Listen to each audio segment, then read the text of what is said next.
It's another day here at the Comeback Team Studios, and you're watching another episode of the Interesting Times podcast right here on the Bek Lover Podcast, where I gather all the news, all the important headlines, things that may be in the mainstream, things that may just be whisperings of the underground. But if you want to stay in the know, you're at the right place. Make sure you hit that subscribe button. I cover everything, so you don't have to worry. Check out your news, headlines, and gossip right here with your boy, Bek Lover. Well, it's been about a week since the devastating storm Helene ravaged the South, and the death tolls are increasing dramatically down there as the situation gets more and more desperate. And as we've seen over social media over the last week, many Americans are very upset that billions and billions and billions of dollars are going to foreign nations, aiding them fight wars that most Americans do not support, while our fellow Americans are in serious trouble. FoxWeather.com reports death toll rises to 200 1 week after Helene decimates southeast communities. Helene is now the second deadliest hurricane to strike the mainland U.S. in the last 55 years, topped only by Hurricane Katrina, and some people believe that those death tolls will skyrocket. It's been 1 week since Hurricane Helene made landfall along the U.S. Gulf Coast, decimating communities across the southeast and leaving at least 200 people dead in 6 states. Life-saving aid continues to flow into the regions that were hit hard by the deadly storm, and President Joe Biden vowed to provide resources to aid in the recovery operations as he directed the Department of Defense to deploy 1,000 active-duty soldiers to support the delivery of essential food, water, and other commodities to those who need it most. Really? Because that's not what it seems like on social media. What seems to be more in the mainstream is the fact that FEMA is missing billions of dollars in emergency equipment. A lot of it, from what I'm hearing, was sent to the Ukraine and other parts of the world, leaving many Americans in desperate situations because our federal government put foreign powers and nations and their citizens before ours, using your taxpayer money to help other countries and other people, while you, the American people, when you need something, the help comes a little too late. This is reported by marketplace.org. As Helene barrels into the Gulf Coast, FEMA faces shortfall for longer-term recovery. President Joe Biden signed a bill funding the government for another 3 months, if he actually signs anything or does anything, ensuring federal agencies are funded through December 20th. One thing that did not make it in the bill was additional money for the Federal Emergency Management Agency, which had requested it for disaster aid. The agency says it has what it needs to respond to Hurricane Helene, which headed into Georgia overnight as now a Category 1 storm. However, the funding shortfall is likely to show up in communities struggling to recover from past disasters. When paying for the rising cost of natural disasters, American tax dollars aren't just paying for the immediate response. We're also paying for the short and long-term recovery, and those things are oftentimes much higher than actual initial response, said Nora O'Brien, CEO of Connect Consulting Services, which helps businesses plan for natural disasters and other emergencies. Maybe we should stop sending billions and billions of dollars overseas. We're already through INF, close to $9 billion in projects that we have put on hold that we can't reimburse communities for. Well, maybe we should stop sending money for destruction like wars in the Middle East and the Ukraine and start worrying about reconstruction for Americans right here, right now. We've had enough of our money going to everywhere else but us. You're taking our money and you can't even help us when we need the help. Wake up already, Americans. Taxation without representation.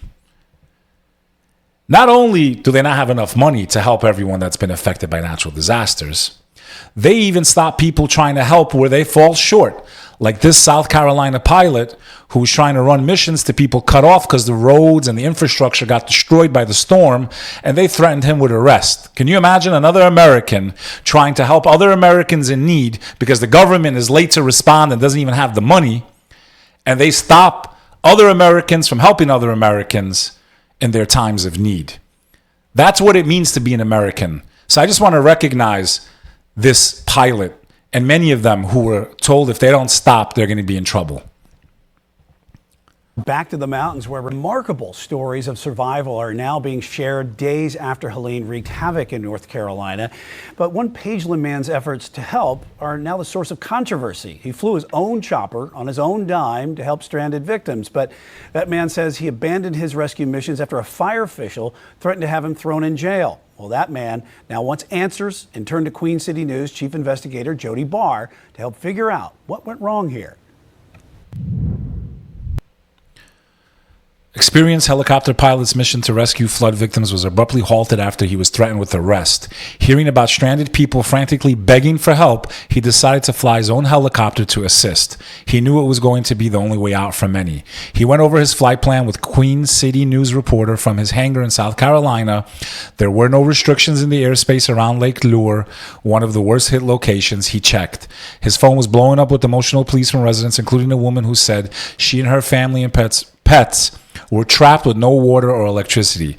He discussed the mission with his son, also his co-pilot. On Saturday, they rescued 4 people from the flood-ravaged area. They slept in a pilot's lounge overnight and headed back out Sunday. Soon thereafter, he and his son spotted an elderly couple in distress and landed nearby.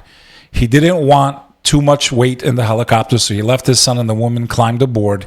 He explained to her husband that he would take one person at a time. He found a spot to land about 3 minutes away. The pilot said he was greeted by fire and search personnel, and they discussed the mission. They were appreciative. One guy gave me the radio frequency so we could communicate, he said, adding he shared that he had both firefighting and law enforcement background. Okay? Crazy. This shouldn't even be a story. We got a lot of stuff to cover today, folks. First and foremost, this is breaking news at the moment. Israeli troops have been attacked by Hezbollah as Lebanon's Beirut struck again. Hezbollah says it has detonated a bomb against Israeli troops entering the village of Maroun al-Ras in southern Lebanon as Israel launches new air raids on Beirut. Iranian sources tell Al Jazeera Iran sent a message to the U.S. via Qatar saying that it does not seek regional war, but adding that the phase of unilateral self-restraint has ended. It also warned any Israeli attack would be met with an unconventional response that includes targeting Israeli infrastructure. And that is the last thing that we need, is an all-out war with Iran, which Israel cannot fight on its own, which will drag your sons and daughters into another foreign war on behalf of another foreign nation, while our nation suffers and goes further and further into debt. But when you got people like McCarthy on the Patrick Bet David podcast basically begging and itching for us to go to war with Iran, let's hear his response on the PBD podcast. This is trying to go all at once. You're coming up on October 7th, the anniversary of the terrorist attack going into Israel. Iran is taking an action back, which I think is a wrong move on their part, based upon what Israel was able to do. The individual he took out was part of the Beirut killing America. He's killed Americans before as well. It showed two things, if I was Iran and I was thinking right. To take that terrorist out, they had to go underground. They had to go through concrete to get there, which a lot of people didn't believe is possible. Mm-hmm. The other thing, in April when they attacked, Israel went in and took out the air defense that was before maybe a nuclear facility. This is coordinated. This is trying to go all at once. You're coming up on October 7th. What he forgets to neglect is that this regime that's so evil that we are probably going to go to war for got into power because we overthrew Iran's only democratically elected leader. This became released about 2 years ago by a 3-letter agency. It's funny how the enemies of today were created by us yesterday, America. In any event, some breaking footage here on NBC News shows IDF soldiers, looks like they had their asses handed to them. They thought they were just going to march into Lebanon and take out whatever was left of Hezbollah in the south. But it ended up being a disastrous day for the IDF. Here is some footage if you're watching my show, which you should be on YouTube, Rumble, or Spotify. Make sure you hit that sub button. You can see the IDF choppers are flying in. They're operating from southern Lebanon. Multiple choppers flying in. As we fast forward on the video, those choppers land. I don't know who's filming here, but again, this is on NBCnews.com. And then you see the IDF carrying stretchers with white body bags, carrying back the bodies of their soldiers that lost their lives trying to invade Lebanon. A disastrous day for Israel, indeed. While that's going on, Israel bombs and kills at least 21 in Gaza. A man holds the body of his child killed in an Israeli strike at the Al-Aqsa Martyrs Hospital. Israeli airstrikes have killed at least 21 people in Gaza. The Israeli military said on Tuesday that it had carried out a strike targeting Hamas command center. This is reported by Al Jazeera. However, it made no immediate comment on two strikes on two houses that Palestinian health officials said killed at least 13 people, including women and children. The other strike on a school sheltering displaced Palestinian families killed at least 7 people. The Israeli military said in a statement the airstrike targeted Hamas fires. Of course, they're always going to just say Hamas, Hamas, Hamas, Hamas. 9 killed in Israeli airstrike on central Beirut. 9 people have been killed and 14 injured in an Israeli airstrike on a building in central Beirut. The multi-story block in Bachura housed a Hezbollah-affiliated health center, which Israel's military said was hit in a precision attack. This is the first Israeli strike close to Beirut center, just meters away from Lebanon's parliament. There were 5 other airstrikes overnight against targets in the southern suburb of Dahiyah. It comes after the IDF said 8 soldiers had been killed in combat in southern Lebanon. Hezbollah said it had destroyed Israeli tanks during the fighting and insisted it had enough men and ammunition to push back the forces. Looking very weak there, Israel, which leads me to believe they're going to start targeting Iran. Some type of event might happen here in the U.S., and then they suck America to fight another war on their behalf. I say we give enough fucking money to them. You got enough sons and daughters. You want to fight these wars in 4 different countries? Go fight your own fucking war. We've had enough of sending our boys and women all over the world to die, like my cousin who served in Iraq and many others that really don't even know why we went there, or Afghanistan. And in the end, all it ended up was losing trillions of dollars, leaving those places in defeat and making us look weak and making us weak as a nation. You want to fight your fucking war against Iran? Go fight it yourselves. Not one American boot on the ground. It's enough that you usurp our money. Billions of dollars. You might be able to take our money through taxes, but you'll never get our emotional support for these endless wars. We're tired of it. Russia, who's also fighting in a war, basically fighting America, is what they're doing through Ukraine. Russia captures key eastern Ukrainian town, exposing Kiev's critical vulnerabilities. Russia has captured the key eastern Ukrainian town of Volodar, ending months of resistance and underscoring the scale of Kiev's challenge as it heads into its 3rd wartime winter. Footage verified by CNN showed troops waving the Russian flag over the ruins of the city hall of the devastated town, whose population has dropped from around 14,000 just to over 100. Ukraine's military confirmed its withdrawal, noting Russia had managed to send reserves on the flanks, leading the threat of encirclement. The decision to withdraw, it said, was taken to save personnel and military equipment.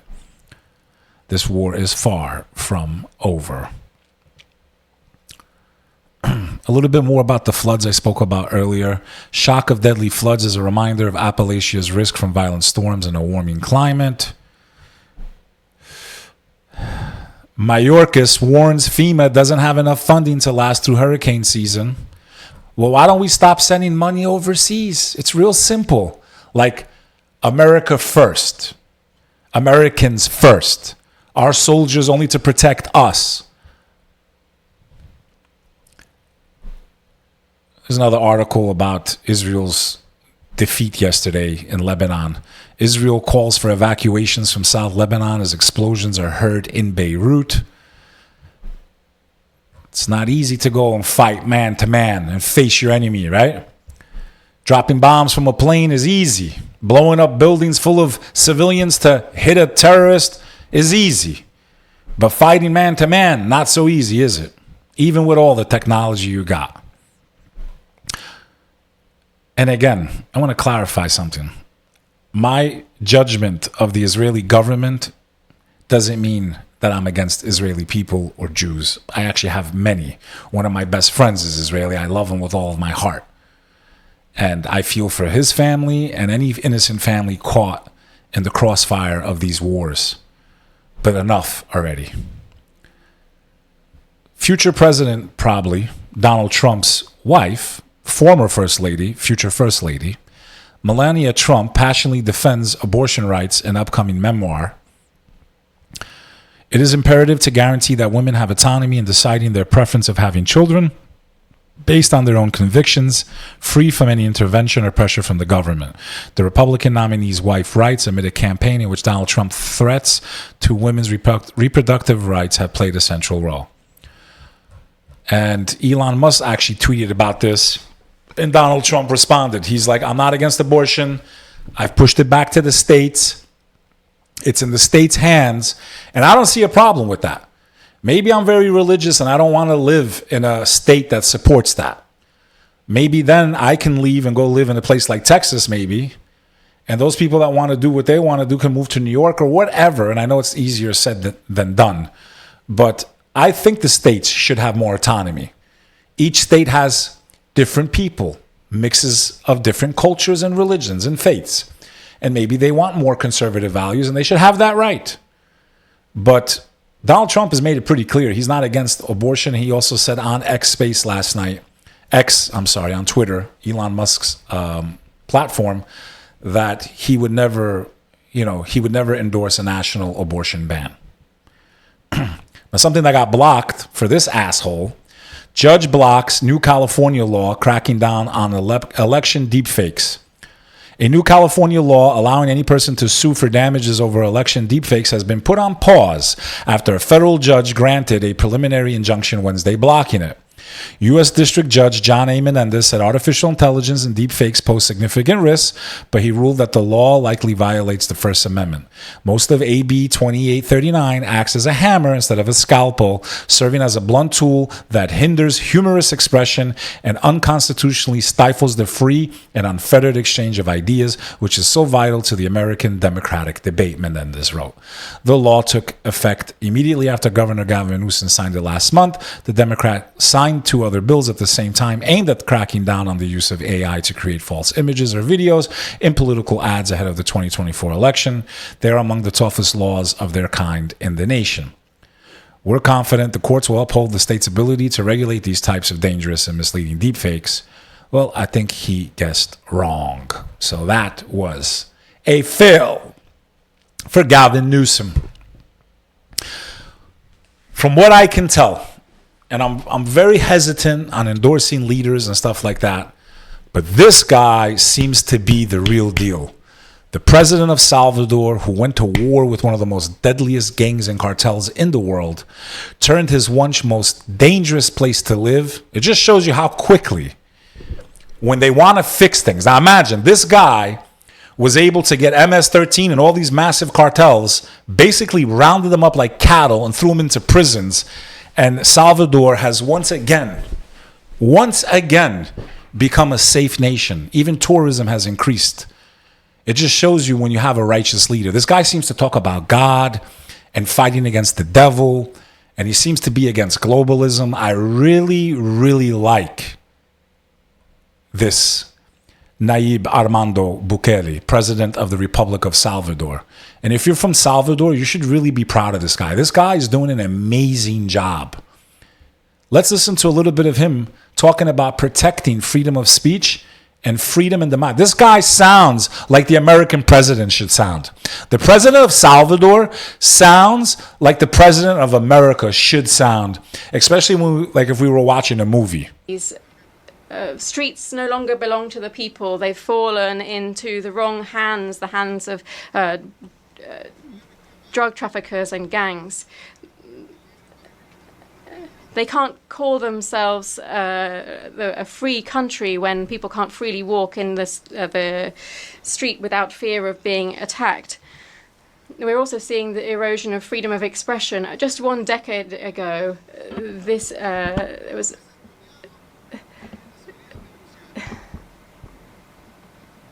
the biggest platform of social media in the world has had to use its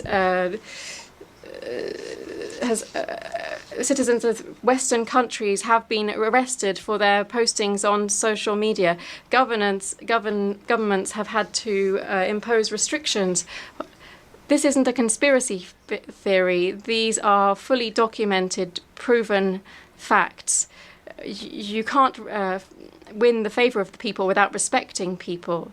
This didn't start just a while ago. We've only just noticed it now because it's accelerating, and this means that we are moving towards a scary inflection point. We are standing before a new dark period for humanity. As a Salvadorian, I recognize these symptoms because we have experienced all of them. We saw the collapse of our nation step by step, and we are seeing these same steps, but this time on a global scale. We cannot, nor do we want to tell other countries what they should do. Every country needs to take its own decisions and do what's best for its people. We can only offer a word of warning to a friend who's gone through a dark period and who has gone through a battle in their own lives. We can't change the direction of the world. El Salvador is too small a country for that. We are indeed the smallest country in the whole of the American continent. This is much bigger than us, and in fact it's much bigger than any nation. We can't prevent the obscure times that are ahead, but what we can do is become a small refuge in light of the approaching storm and try to have hope. In El Salvador, we will not renounce our position. We don't confiscate the goods of people, property of people who don't agree with us. We don't arrest people for their own ideas. In El Salvador, we have freedom of expression, and that will always be protected. I really, really like this guy. That was him speaking about 8 days ago at the UN General Assembly. This guy seems to be the real deal. And I really pray for him, and I pray for the people of Salvador. It just shows you what one righteous leader can do. And I'm so happy with all the positive developments in that nation. So my hat off to you, Salvador. Keep this guy in power. He seems to actually care. He seems to be a decent human being. Let me know if I'm right. If you're from Salvador, drop a comment. So, economists say that J.D. Vance's claims that immigrants are driving up housing costs. America's 2 vice president candidates agreed Tuesday night that America is in the midst of a housing crisis in which too few homes and steady demand have led to soaring costs. Housing is one of the many issues, and it's true. I mean, why the hell are houses costing millions and millions of dollars? We're not even talking mansions. Okay, the American dream is not even a reality for Americans, let alone people coming from other countries with nothing and no education. Like, things are just out of control. They really are. It shouldn't be costing this much. And also, property taxes, $20,000 a year the government takes from my building, a building that I bought for $400,000. Now, it is worth more than that. I did steal the damn thing during the last collapse. But $20,000 a year, it's crazy. It's absolutely absurd. China and Russia team up on Arctic Coast Guard mission with new shipping routes on the horizon. China and Russia signaled their closer ties and interest in Arctic shipping routes with their first joint Coast Guard exercise and patrol earlier this month. The China Coast Guard said its vessels, the Meishan and Chushan, sailed to the Peter, the Great Gulf and the Sea of Japan, or EC, for the drill from September 16th to 20th. China said the exercise tested personnel on dealing with maritime law, enforcement security threats, interception of suspected criminal ships, sea rescue, and firefighting. The patrol took ships close to the Arctic, according to the footage posted online on Sunday by Yuhyun Tantidan, a social media channel affiliated with the China Central Television. And as we get weaker, countries that actually cooperate together work together. It's not one country giving another country billions of dollars so they can go to war. It's like, let's work together, let's work on trade, let's get each other's backs if something goes wrong. Let's do some good business together, and let's try to figure out a way to use our influence to bring peace and stability to the world. Singapore, one of the most beautiful countries in the world, one of the cleanest, has just jailed a minister for corruption. A Singapore court on Thursday sentenced a former minister to 12 months in prison for obstructing justice and receiving more than $300,000 worth of gifts, in the first jailing of a former cabinet member in a city-state famous for its clean governance. Maybe some of the people in America should pay attention to this, not just for people like Bam Bedendes, but maybe we should make lobbying illegal, because that's basically bribery anyway. It's just a loophole for politicians to not go to jail in this country. There's been a doctor charged in the Matthew Perry case, pleads guilty to conspiracy to dispense ketamine. This is reported by NPR. Mark Chavez, a doctor accused of giving ketamine to the late Friends star Matthew Perry, has pleaded guilty to one count of conspiring to distribute the drug. Perry died in October 2023, primarily from the effects of ketamine. Special K, for those of you clubheads. Kills people. Thank God this didn't kill people. A 500-pound bomb dropped during World War II explodes at a Japanese airport. Think about how many years later. An unexploded bomb dropped during World War II and subsequently buried at a Japanese airport exploded Wednesday morning. This damaged a runway and canceled more than 80 flights, but no one was injured. Thank God. This could have been a disaster. The explosion happened at Miyazaki Airport in southwest Japan. Officials from Japan's transportation ministry said that there were no aircraft nearby when the bomb unexpectedly exploded. That is insane. Could you imagine if an airplane was going over the runway at that exact moment? Talk about when it's not your time. That's insane.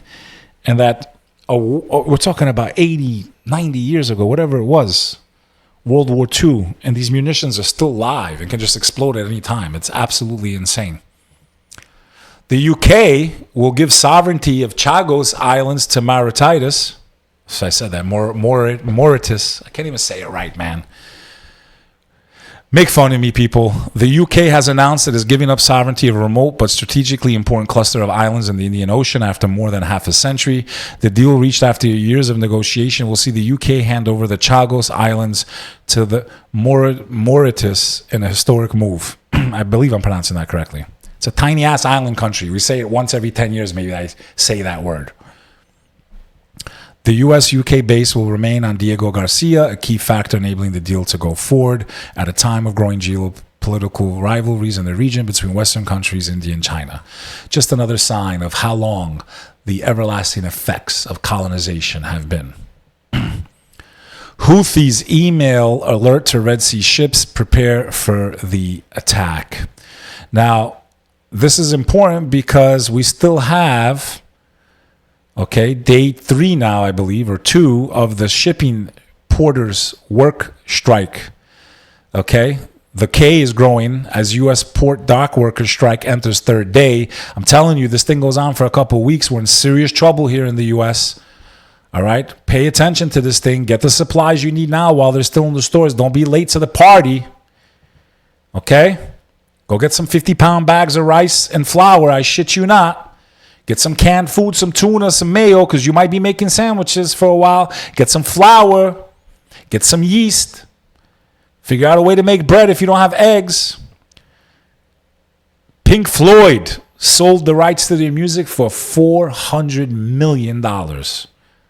Because they don't need no education with $400 million in the bank. Grounded astronauts angry they were forced to give up their seats for stranded Starliner crew. I mean, I could understand they were upset. They're about to go to space. But you saved someone's life. Those people that have been stuck up there can't wait to get back down. And what if roles were reversed. You'd be happy someone gave you their seat. So stop being an asshole. You're a hero for giving up your seat. I'm sure we'll get you up there sooner or later. Bird flu kills 47 tigers, 3 lions, and a panther in Vietnam zoo, state media reports. 47 tigers, 3 lions, and a panther have died in zoos in South Vietnam during the bird flu breakout. This is reported by the Vietnam News Agency.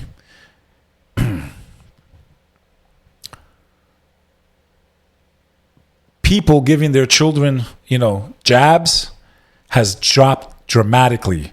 Kindergarten vaccination rates dip again, CDC rate shows. Well, you guys created a lot of reasons for us not to trust you. Maybe we're scared to put this in our children. Maybe it's your fault, okay? Pushing stuff on us that was never tested thoroughly. A lot of people suffered. Maybe that's why. I'm one of those parents, by the way. I'm not giving my kids nothing anymore. I don't give a fuck. Nothing. And something you should pay attention to, Warren Buffett sold $338 million of his Bank of America stock. And for those of you that may not have been paying attention, Bank of America yesterday had a glitch, or maybe it was a hack and they don't want to admit it. But yesterday, they had people pulling up their accounts and they were showing zero balances. You would log into your account, it would show you had no more. You got to have $1 million, it was showing zero. Could you imagine the heart attacks people were happening? Bank of America is down. Users reporting their accounts showing empty balance during widespread outage. This was yesterday. Warren Buffett sells $350 million worth of stock. Maybe we should be paying attention here. But could you imagine you have like $10 million in the bank and you log on and it says zero? They probably gave people heart attacks. If I was someone that had a Bank of America account, by the way, Bank of America started as the Bank of Italy, by the way, if you know the history. I know because it was my first job out of college. I worked for Bank of America and I couldn't wait to get the fuck out of there. I was miserable in a branch making peanuts and pennies while I was packing vaults full of millions of dollars and having people come complain to me about overdraft fees because they suck your blood. $1 over, they charge you $34. These crooked ass banks. Pay attention to what's going on. We live in volatile times. World War III is around the corner. Food shortages if this strike doesn't end. And this is your boy Bek Lover keeping you in the know on Interesting Times, the podcast right here on the Bek Lover Podcast. Till the next time. Or when there's some crazy news that I just can't wait.